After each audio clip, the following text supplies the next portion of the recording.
Welcome back. Lawmakers on Capitol Hill are reacting to the Department of Justice report that finds there was, quote, no malicious intent behind the FBI memo targeting traditional Catholics. The 10-page report released late last week said in part, quote, Analysts 1 and 2 denied targeting any individual for holding or practicing a specific religious faith. Analyst 1 called any suggestion that he was motivated by anti-Catholic bias patently false.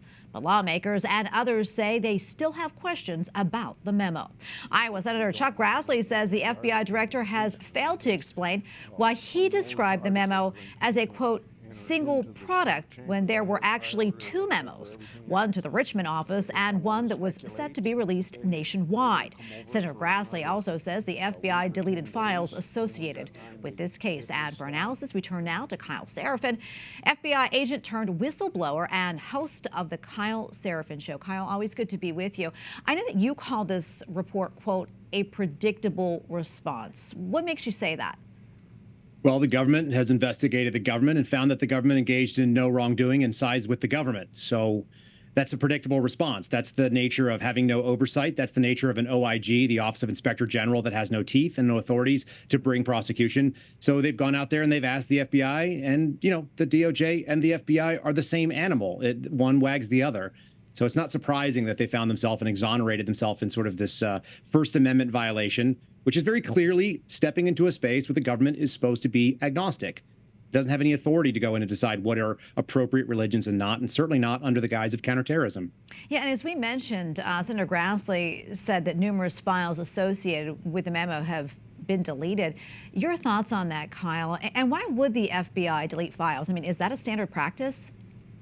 Well, it's not supposed to be. They're supposed to be able to maintain all those things, particularly when they're under a congressional inquiry. But what we're dealing with is an FBI that realizes that Congress will do nothing about it. OIG is going to put out its report. Congress might have a sternly worded letter, but there's no oversight penalty. They've already approved a new FBI headquarters. The budget is going to be fine. They're going to be able to continue doing the things they do. They just got 702 passed with the FISA resolution, so they're going to get another 2 years of spying on Americans. It seems like the FBI realizes that the teeth are not there, and they're going to just kind of do the mouse, what is it? The cats are away and the mouse are just going to play.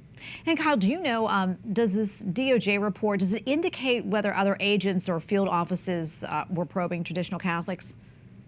So we know that from Jim Jordan's investigation that the Los Angeles field office, I believe the Milwaukee might have been as well, and also Portland. So this was at least 3 and maybe 4 field offices that were looking into so-called radicalist traditionalist Catholics, which is not a real thing. As far as I know, I've never heard of this term. It's not a thing that is existing in the lexicon of counterterrorism. This is an attempt to drum up white supremacy because the FBI requires it for metrics. This is almost like, we call it stats-based policing, but it's like you have a quota of tickets you have to write, and you need to find enough cases to open them. And they're just looking for novel ways to pry their way into Christianity, and Latin Mass Catholics was sort of the vehicle they chose to use. Kyle, we have about 30 seconds left or so, but quickly, final thoughts.